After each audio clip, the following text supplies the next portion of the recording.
Hello everyone. ಪ್ರಶ್ನೆ ಸಂಖ್ಯೆ 20 ಗಮನಿಸಿ. ಇದು 2 ಅಂಕಗಳ ಪ್ರಶ್ನೆಯಾಗಿದೆ.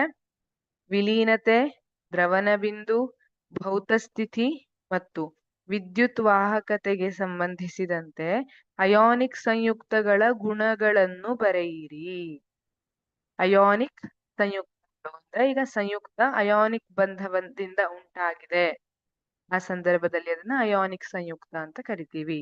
ಸೋಡಿಯಂ ಕ್ಲೋರೈಡ್ ಇರಬಹುದು, ಮ್ಯಾಗ್ನೀಷಿಯಂ ಕ್ಲೋರೈಡ್ ಇರಬಹುದು. ಇವು ಇಲೆಕ್ಟ್ರಾನ್ ನ ಟ್ರಾನ್ಸ್ಫರ್ ಮಾಡಿಕೊಂಡು ಉಂಟಾಗಿದ್ದಾಗಿದೆ, ಅಯಾನಿಕ್ ಸಂಯುಕ್ತ ಅಂತ ಕರಿತೀವಿ ಅಲ್ವಾ. ಸೋಡಿಯಂ ತನ್ನ ಇಲೆಕ್ಟ್ರಾನ್ ಅನ್ನ ಕ್ಲೋರಿನ್ ಗೆ ಕೊಟ್ಟು NaCl ಅನ್ನ ಉಂಟು ಮಾಡುತ್ತೆ.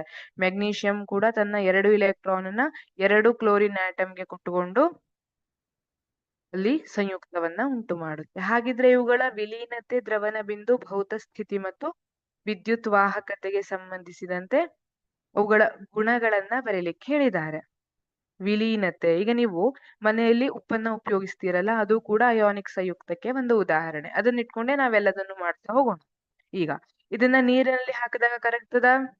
ಎಸ್, ಇವು ನೀರಿನಲ್ಲಿ ವಿಲೀನಗೊಳ್ಳುತ್ತವೆ. ಆದರೆ ಸಾವಯವ ದ್ರಾವಕಗಳಲ್ಲಿ ವಿಲೀನಗೊಳ್ಳುವುದಿಲ್ಲ. ನೀವು ಎಣ್ಣೆಯಲ್ಲೆಲ್ಲ ನೋಡಿದ್ರೆ ಅದು ವಿಲೀನಗೊಳ್ಳೋದು ಕಷ್ಟ ಇರ್ತದೆ. ಹಾಗಾಗಿ ಇವು ಸಾವಯವ ದ್ರಾವಕಗಳಲ್ಲಿ ವಿಲೀನಗೊಳ್ಳುವುದಿಲ್ಲ. ದ್ರವನ ಬಿಂದು, ಇವುಗಳ ದ್ರವನ ಬಿಂದು ಅತಿ ಹೆಚ್ಚು.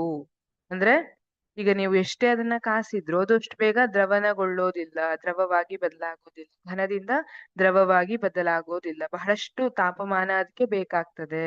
ಇವುಗಳ ದ್ರವನ ಬಿಂದು ಅತಿ ಹೆಚ್ಚು. ಭೌತ ಸ್ಥಿತಿ, ಸಾಮಾನ್ಯವಾಗಿ ಉಪ್ಪು ಯಾವ ರೂಪದಲ್ಲಿ ಇರ್ತದೆ? ಘನ, ದ್ರವ, ಅನಿಲ. ಘನ ಸ್ಥಿತಿಯಲ್ಲಿ ಇರ್ತದಲ್ವಾ, ಹಾಗಾಗಿ ಸಾಮಾನ್ಯವಾಗಿ ಘನ ಸ್ಥಿತಿಯಲ್ಲಿದ್ದು ಕಠಿಣವಾಗಿರುತ್ತವೆ. ವಿದ್ಯುತ್ ವಾಹಕತೆ, ಇವುಗಳು ಜಲೀಯ ದ್ರಾವಣ ಸ್ಥಿತಿಯಲ್ಲಿದ್ದಾಗ ಉತ್ತಮ ವಿದ್ಯುತ್ ವಾಹಕಗಳು. ನೀವು ಆಸವಿತ ನೀರಿಗೆ ಉಪ್ಪನ್ನ ಸೇರಿಸಿ ಕದಡಿದ್ರೆ ಅವು ಉತ್ತಮ ವಿದ್ಯುತ್ ವಾಹಕವಾಗಿ ವರ್ತಿಸ್ತವೆ. ಹಾಗಾಗಿ ಇವು ಜಲೀಯ ದ್ರಾವಣ ಸ್ಥಿತಿಯಲ್ಲಿದ್ದಾಗ ಉತ್ತಮ ವಿದ್ಯುತ್ ವಾಹಕಗಳು. Thank you.